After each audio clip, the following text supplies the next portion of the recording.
Hi guys, welcome back to my YouTube channel. My name is Rosie and this is my husband Jeremy. Hi. So you've been on Clubhouse a little bit longer than me, but we thought we'd do this video to talk about Clubhouse. So what is it? What do we enjoy? What don't we enjoy? What have we done so far? What are the possibilities? What are the ways we want to use it? All this kind of information is hopefully going to be in this video if we remember to talk about everything.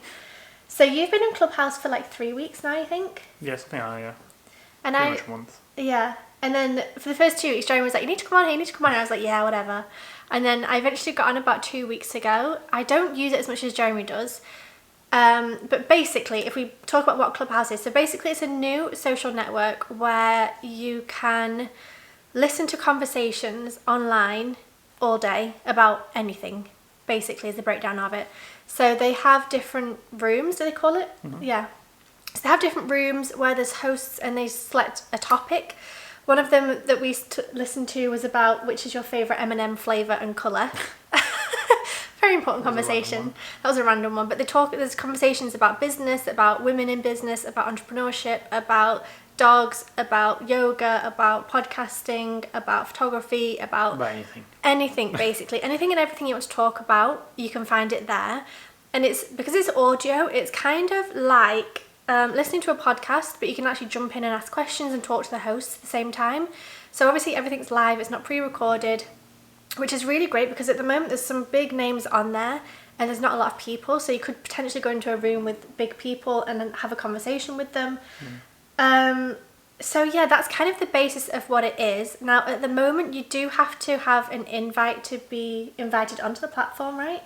Yeah, it's iPhone only, and you can only join if you have an invite. So when you sign up, you get 2 invites that you can send to friends, and after 7 days you get an extra 3 invites. But yeah, you can't just join like that. Someone needs to refer you so you can sign up actually and use the app. Mm-hmm. And it's been around for like 1 year now. Yeah, it's been around for a while, but I feel like it's only really been talked about this last couple of weeks, and I don't really know why. Has there been some celebrities talking about it? I've heard about it in like November or December. And some like Gary Vee and Pat Flynn talked about it. But yeah, for a month I was tweeting, hey, does anyone have an invite? And eventually, really? Yeah, and eventually I didn't know that. Yeah. I didn't even ask you how you got on actually. Yeah, and eventually I go on. Sam got it to me. Ah. He posted something on his story and I was like, oh, do you have a Spain invite? I was like, yeah, like, here. And then you gave me an invite, and I've not given out any of mine yet. I've still got 5 then, probably. Yeah, I've got 3 left. But yeah, people actually sell invites, I just thought about it. No. Like, the thing is that, yeah, you can go on Twitter, on Reddit, and there are like threads about how to get on I was going to say Twitter, Clubhouse, and actually people like, Venmo me $20 and whatever. So people are making a business out of it right now, which is ridiculous. I've got $100 then sat in the bank. I need to sell ridiculous. them. So it's very, very new social network. And it's kind of interesting, honestly. Like, to begin with, the first couple of weeks, I was just a bit like, I don't care about what these people are talking about. I'm busy doing my other things. But actually, it's... Well, you still are.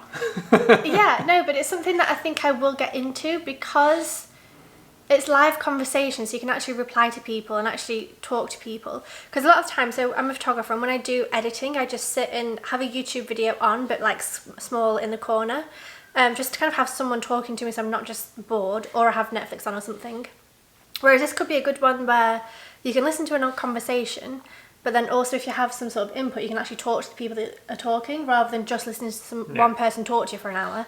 You can actually have a conversation with them. So it's been nice in terms of talking to... So some interesting things. We've spoken to a couple of our friends on our groups in the evenings. It's people you wouldn't necessarily call up for a phone conversation, but they're on Clubhouse, we're on Clubhouse, and we kind of end up in a room talking, which has been quite nice. Yeah. It's also been nice for the podcast. So we've now created a weekly room, right? I never know if it's a room or a chat or a table room. Okay. So we've created a weekly room for the podcast. So the podcast episodes, if you don't know, by the way, is called Just Interesting People Podcast. It comes out every single Wednesday morning. So every, Wednesday evening now? Yeah, that's what we've been doing. We'll see if we carry on. Well, I'm curious about maybe changing time and date to try it, but... Yeah, whatever. But every week we're going to have a room where we kind of talk about the podcast episode, but also talk about other things and talk to random people. So we've had some interesting conversations already in them. And we've Yeah. had like random people joining, and the good thing is that when you follow people and when you're in a room, you can ping other people to join the room. So that can get annoying if lots of people are pinning you into rooms, but it can also be good if somebody's talking and you're not, you're not already on Clubhouse, and then someone can ping you and tell you that it's happening. So that's quite cool that you can invite people into the conversation, and you can also be invited into other people's conversations. So I think in terms of the podcast, I think it's going to be great to grow. So we've already interviewed 2 people. Yeah, it's a good place to meet people because if you join a room about whatever, well, it's actually used a lot by podcaster. Yeah, because it's audio, I think. Like there are like pretty much all day, every day, you could find a podcast related room, or even several actually. And a few weeks ago, one of them it's actually a daily room, I think, about being a guest or looking for guests. So you can go and like quickly pitch yourself for your podcast and say like, yeah, I'm looking for guests about XYZ, or I'm looking to be a guest, talk about blah, blah, blah. And then you click on the profile, you open Instagram or Twitter, and you can message people. So, and yeah, last time I was in the channel and in a room. And yeah, a couple of people caught my attention based on what they said, so I messaged them, and yeah, so we had Pedro, Carol that we need to re-record again. I thought someone else, but yeah, 2 or 3, yeah, so far. But it's a great way to meet people. I don't think I would go there with the expectation of finding someone, but then you happen to talk about whatever it is, and it's like, well, actually, like, this is quite cool, and if you want to go deeper, like, people are saying like that might kill podcasting or whatever, but I don't think so, because obviously you don't have time to speak for hours. Like the point is to have conversation with plenty of people, so everyone speaks for like a few minutes or whatever. Like, you don't have time to do a monologue for like an hour. But I think it's a good way to be introduced to other people, and then if the story is cool or whatever, you want to take it deeper, then you bring the people to the podcast and actually record a full episode. So yeah, it's a good way to connect, and well, because it's pretty new, it's only like 6 million users on the world right now, so compared to Facebook's like 2.3 billion. Yeah, there's not many people. About it, like 6 million is just like one big city in the world. It's a good time to jump in and potentially build an audience, and yeah, just bring some awareness about whatever you want to talk about. I think it'll be good, so like we said in terms of the podcast, to get guests, but I also think it'd be good to talk about my business, so teaching other people how to be dog photographers. I think if I kind of go on rooms, groups, pages, whatever it is. You have clubs and rooms, but... Rooms, okay, so if I go into a room and talk to dog lovers or photographers or entrepreneurs or women in business, whatever it is, and I can kind of talk to them about my idea and what I'm doing and see if that leads to any leads or not. So it could be a nice way as well to help small businesses, again, to help podcasts, to help maybe people who want to collaborate on Instagram or YouTube or whatever it is. It's just quite a nice place just to chat, honestly, and talk with people that you wouldn't necessarily meet otherwise. And I think that's the good thing about social media is, in general, is that you can talk to people from all around the world that you would never have met otherwise. But this one seems a lot more personable because you're actually talking to them. It's not just a cute photo on Instagram that's been edited and this, that and the other, and it's got hashtags and things like, and it's not YouTube where again it's kind of an edited video, and I don't know, it's just a completely different format. Well, yeah, but it's one where you can actually talk to people and actually have like real conversations.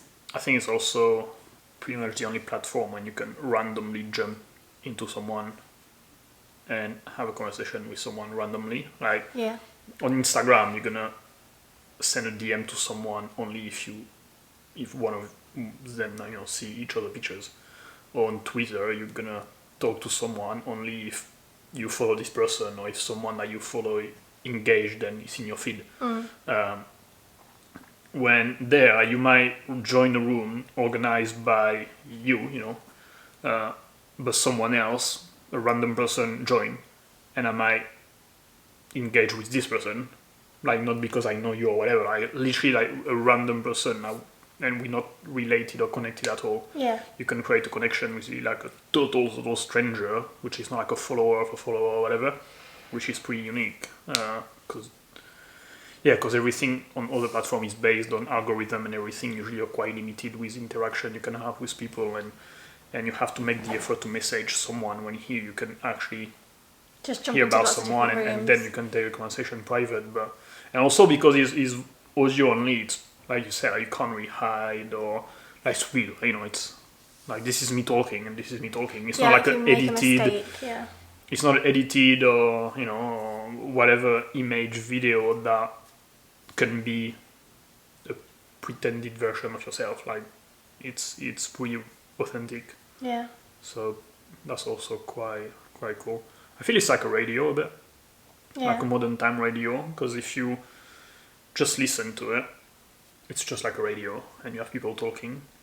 But then, you know, like you have those talk show, and you could call the station and be like, hey, yeah. well, it's a bit the same, but it's easier because you don't have to call people, and a lot of people can be there at the same time. Yeah. Um, That's true. yeah, it'd be interesting to see how it changed, obviously, because 6 million people is not much. When it's going to be more people there, and at one point they're going to try to make money, obviously. Might be different one day when an algorithm pops Yeah, up. But I think at the moment it's nice that it's free and there's no like, yeah, you know, you don't have to engage to get people on your room. You don't have to pay for anything. yeah, they've been talking about monetization, like the future of the application. So potentially you'll be able to host a room, and people will have to buy a ticket to join. So you could have like, it's interesting because you could have like events basically. Yeah, people like Gary Vee would charge, you know, $10 a Yeah. ticket or something rather than just do it for free. And also, I think around the club, I think they'll monetize that eventually. What's this club thing then? Because I only know about the rooms. It's like a Facebook group. Okay. So it's like we could create a club called Just Interesting People, and people can join our club. And what it does is that every time we create a room in the club, like all the members will be notified that there is something happening. It's like a community basically around a topic or subject or whatever. But yeah, that means you get notified and everything. How do you create a club though? Do you have to have a certain amount of rooms? Yeah, it's not clear right now. Like you can't just create it. You need to send them a message, and they do it manually. So you kind of apply. Okay. But yeah, it's been said that you need to have created a few rooms, but also I think when you have a club, you need to host a room at least 3 times a week. So they want it. They don't want like an empty, useless club. They want really you to engage with the community and use it. But yeah, it's a good way I think to grow. But yeah, like you know, I've told you every time, it's like joining Instagram or YouTube whenever they were created after 1 year. And yeah, it takes time and effort to create room and have people joining. And at the beginning, you're only gonna have 2 or 3 people in your room. Just like when you start YouTube, you only have your husband and your brother watching your videos, and you have 3 likes on Instagram. But eventually, you build an audience. And I think this is the same right now. You only have 6 million people. Out of the 6 million people, there are probably half of them that created an account and installed the app straight away. And most people don't dare creating a room and talking, so just there to listen, but they don't dare. So actually, the number of people that actually engage and create rooms are probably, you know, a tiny amount. You know, it's like how many people watch YouTube but don't have a YouTube channel. Like that's, so there's not much competition right now. So I think it's like every platform. If you're consistent and you find the right title and everything, and it's like a game, you know, like YouTube and Instagram and everything. But if you find the right component to make it attractive, and you're consistent and you engage on a pretty consistent like basis, it's a great way to build an audience there. Because yeah, there's not many people right now, so. You know, like every platform, if you make it at the beginning, it's way easier than growing an Instagram account right now. Yeah, so it's got a lot of potential, and I think it should not be underestimated, especially like as we have a podcast and for everything that we do also personally. Yeah, it kind of makes sense for us. Yeah. It is hard though, like you said, when you create a group and there's just me and Jeremy in there, and then somebody joins, it's like, hi, welcome to the group, to the room, sorry. so tell us about you. Like, it's hard to kind of, like, just talk to somebody who you have no idea who they are. Like, you know, even if you meet people at, like, networking events, you can kind of, you know, everybody judges prematurely, like, you know, based on what they're wearing, based on how tall they are, based on their hair colour, based on this, that and the other. You can kind of have, you know, figure out something to talk about, like the weather or where you're living or wherever it is. Whereas a random person who could be anywhere in the room and anywhere in the world, and all you know is their name, to be like, hi. Yeah, but after the point, How are usually you? you have a topic on the room. So if the Yeah, but person if joins, it's- become. But if ours is just interesting people, that could Yeah. be any story, and there's just us two and one person joins, it's like, so tell us your interesting story, and it's like, oh, Well, that's why. Yeah. okay. That's why maybe we need to work on our Yeah. names and description, but that's the learning curve. Yeah. That we need to figure out. But yeah, the point is, if you have a subject, you know what you talk about, and you join because you're interested in talking about whatever it is, and yeah, we just need to figure out how to use it for our podcast. But no, I think it's a good place to. You just talk about networking events, and I think it's the same. It's literally a networking event where you don't usually see people, but you know, usually when you go to any kind of event, you usually go because it's about something. You're gonna go to a dog meetup. You're gonna go to a business networking event. You're gonna go to a Mind Valley event talking about whatever. You know, like there's usually a topic, a subject. So that's the title of the room, and then you go there. So you go there, and then it's just. What's cool about it is that everyone can get on stage. When usually you have a main speaker, and then everyone is just in the audience, and then you mingle with each other. When here, like, actually anyone can potentially, hey, can I say something? And you can be invited to the stage, which is pretty cool. Yeah, I think, like, again, a lot of, I would compare it more on YouTube than Instagram about that, but if you're bold and you dare to speak, and you literally spend, like, hours every day joining a room, because joining a room is not gonna build an audience, but pretty much every time you go on stage and you speak, you have people following you. We're going to talk about top tips in a second. Okay. What are the negatives of Clubhouse, would you say? I think the fact that it's invite only is kind of a good thing, kind of a bad thing. It depends on how you look at it. But they're doing it for a reason right now. It's just because they're doing it to control how many people use the app, so they can control the infrastructure they need. Because if millions of people join, the server are going to crash and everything. So that's the reason they are. Okay. Because they want to stabilize the application, make sure everything is fine, and also that all the servers work. So that's the reason. It's not. Don't make it private to be like a private club. It's just because it's a young startup company and they're still raising money and they don't have the installation and everything to potentially have 500,000 people joining tomorrow. They would just crash. So that's the reason. Okay, any other negatives? You can get. I've seen a lot of people getting trapped and literally not sleeping, spending hours and hours on it. Like there's people talking about on Twitter already, like people saying, "Oh shit, it's 5 a.m. I'm working tomorrow." Like people just literally forgetting they have a life. That's true with every social media and stuff like that anyway. But yeah, you need to be mindful of how you use it. I guess as well, if you're in conversations where you don't usually have people who with a similar interest in your normal life, and then you go in there and you have people with similar interests, that could be so nice to feel like you've actually got people who especially right now with COVID, that some people literally have no interaction. I can see that it's an escape. But also, like I said, like you can talk to specific people. So if you love trains, you can probably find a group talking about trains, and you can find a group of people who love trains. Yeah. Or if it's stamps, or if it's Pokemon cards, whatever it is, you can probably talk about anything. Last time I found a room about infant loss. Yeah. Remember? That was the first time I was picking her shit. Yeah. Which usually is pretty hard to find. Yeah. So it's nice to find people in the same kind of same interests or hobbies, or whatever. I haven't spent enough time, I think, to find any issue. I can see the app is growing, because I can see, for example, that recently a lot of Japanese people join. Because when you scroll through the rooms, like 2 weeks ago it was English only. A week ago I started to see some European room. I've seen like 2 or 3 in French, a few in German, a few in Italian. Last week I've seen I don't know how many rooms in Japanese.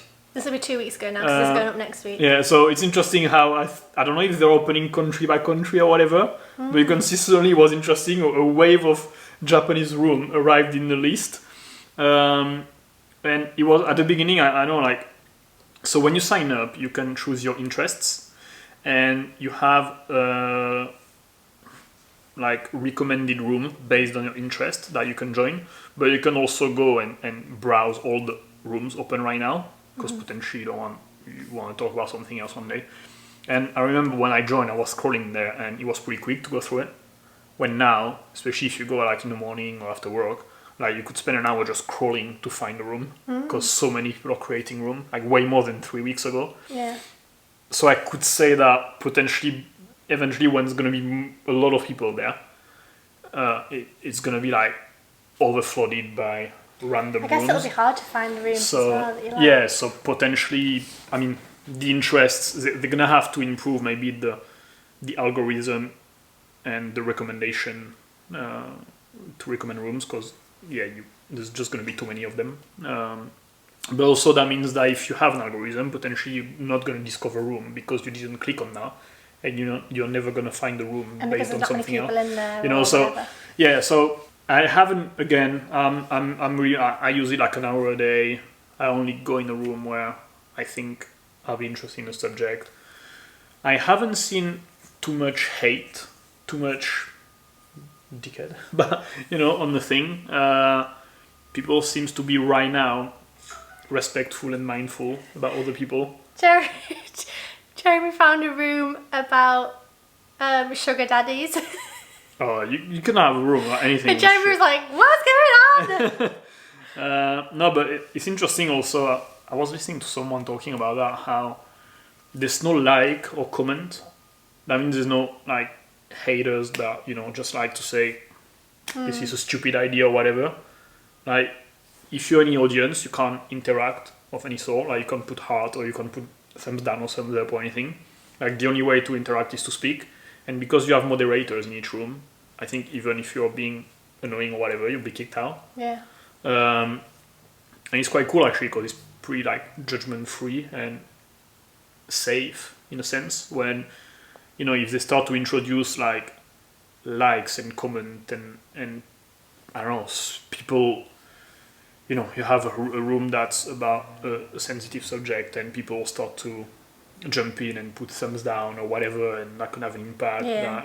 That could also stop people from engaging and speaking the truth. When I think, because it's pretty much impossible to create trouble and drama, that's pretty cool. I think it's pretty safe about that.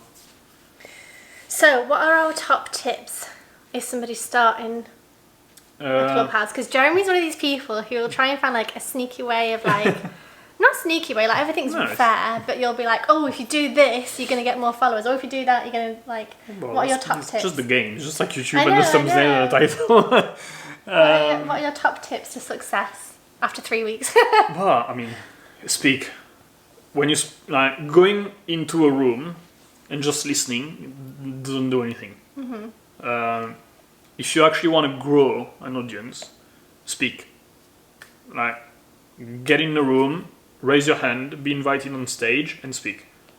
Something you said as well was to, when the room starts, try and get on stage, say something, but then stay on the stage and don't say anything, because then other people joining the room probably follow the speakers. Yeah, if you can join early. Yeah, most of the time, like, if people like the room, they're gonna follow the people who organize the room, who are speaking, because next time they'll get notified to join again.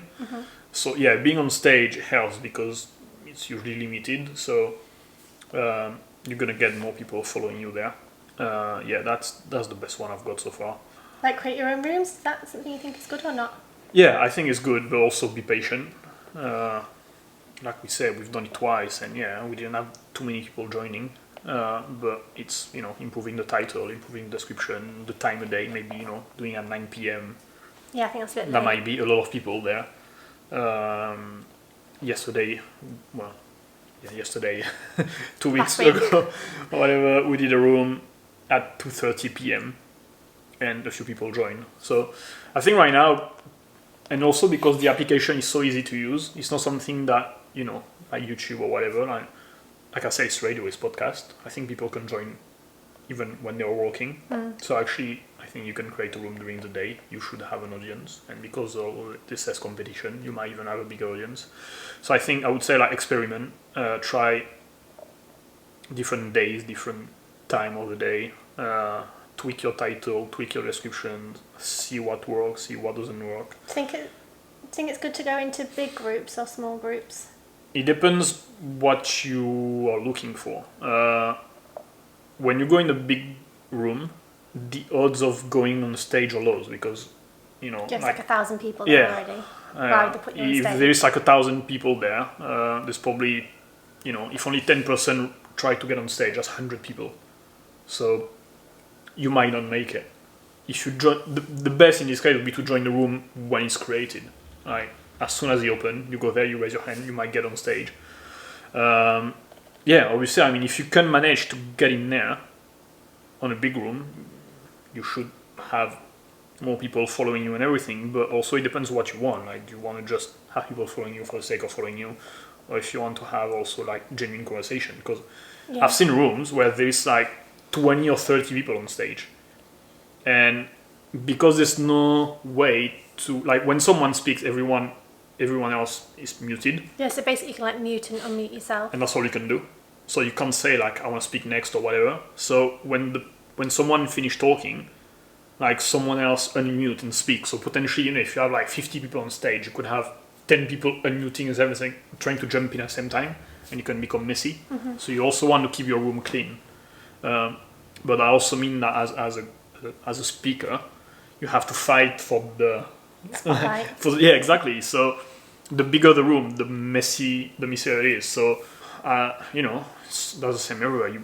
Sometimes it's better to have just 10 people there, and actually everyone can talk and everyone can interact than having 1,000 people.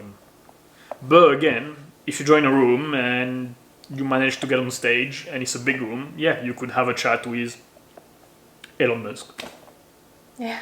Like, that's pretty cool. Like, you can literally speak and respond. And that's pretty unique about the platform. And I've said that because he did a room like a few days ago. Last week. A lot of people are in the platform actually and are using it. So just engage, interact with people. Like, if you really want to grow an audience, interact with people. That's the key. Your other tip as well, you said to me the other day, was to make sure my bio had my information in it. So you can link to one link. So I've linked to my Instagram, but you could obviously link to your... It's Instagram and Twitter. You can put both. Oh, it's not just a web? You can't put a website? No, not right now. Oh, okay. So you can link to your Instagram or Twitter. Yeah. But then also you were saying that for the first 3 lines of your description, that's what people see. Yeah. If I click on somebody's face, I'll see the first 3 lines. Well, you should put a little thing there. I will do.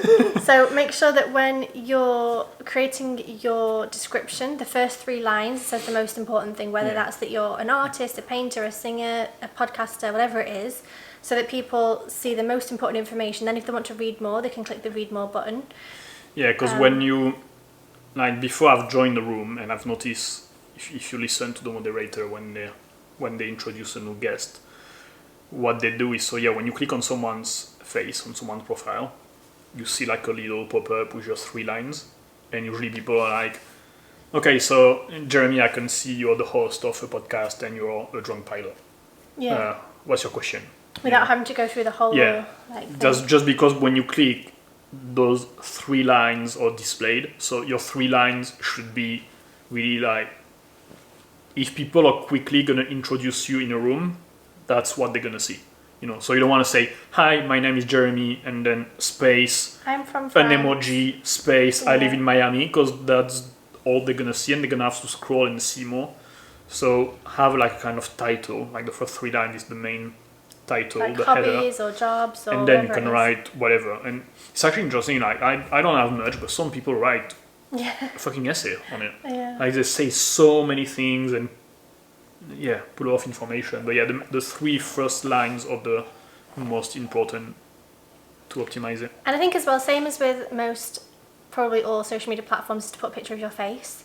I think people want to interact with people. That's the whole point of the Well, especially if you app. voice only. Like, Yeah. at least you can imagine. Yeah, you kind of want to in a imagine sense, the person that you're talking yeah. to rather than just like an emoji or like a grey screen thing. So I think also put a photograph. Yeah, and also especially if you join like some rooms about a specific topic. I mean, there are a lot of rooms about women helping each other.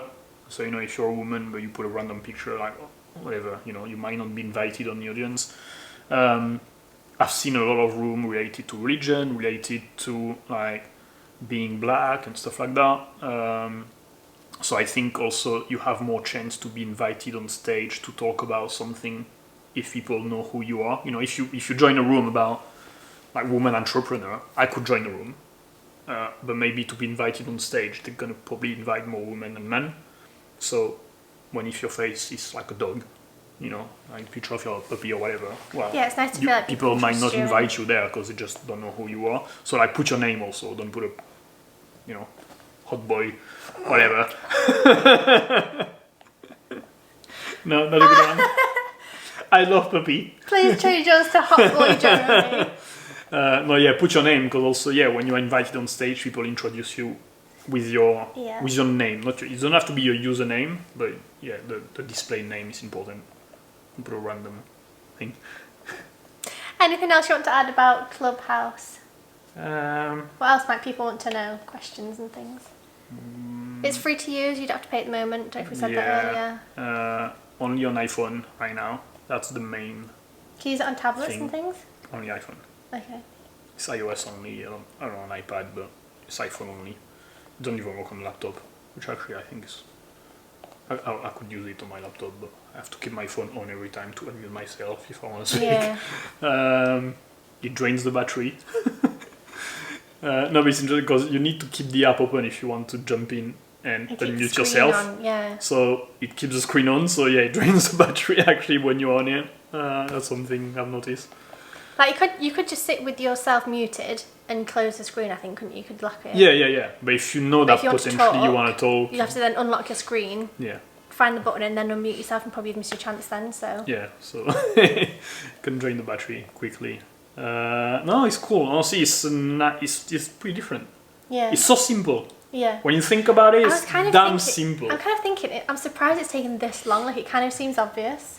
Yeah, I have no idea actually. After years of having radio hosts and then years of home podcasts, it kind of makes sense to have a voice app where you can talk to anyone and everyone. Like it's kind of so obvious. You kind of think, how has this not been done before? Well, maybe I don't know.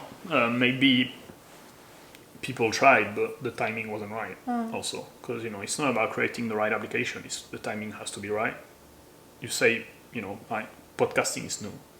There's no many podcasts. Well, but it's been out for years. Karen told me about podcasts probably 5 years ago. Oh yeah, like 10 years ago. Yeah. But it's still baby.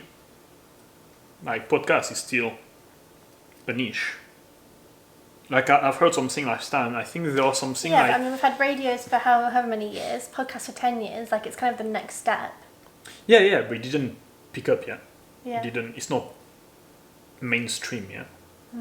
I think there are like 500 million blogs in the world. You've got like 50 or 60 million YouTube channel, and it's only like 1 million podcasts. And I think half of the podcasts have been created within last year. So when you think about it, it's tiny. So voice is growing. You said this for a while, haven't you? In a few years, everyone is going to have a Alexa, Google Home, Siri thing in the house. Unless they're conspiracy theorists. Yeah, well, even... Who think the government's out to get them. Yeah, but those people have an iPhone. So, whatever. But voice is gonna be the next thing. Like, hey, Google, order Don't get us started. Order this... You got us started. Hey, Google, stop. Shut your face. Cancel. Jeez. Oops. Okay, if you ask Alexa... We don't have an Alexa. About, can you order some chocolate? Paf. Like 2 hours later, you have a guy delivering chocolate. Nice, let's get an Alexa. It's... I was it could, and everything, if you have... Eventually you're going to have light bulb and the AC, hey, turn on the AC, hey, turn on this and that, and everything, and then through the phone, like, hey, can you put the AC on, I'll be back in an hour. So voice is going to grow, like in the next 10 years, it's going to explode. So an application like voice only makes sense now. The timing is perfect because it's trendy and medium and ways to communicate. So timing is right. Okay, so that was our kind of quick rundown of Clubhouse, what we think so far. Not so quick. I wanted it to be a quick video. It's probably going to be about half an hour.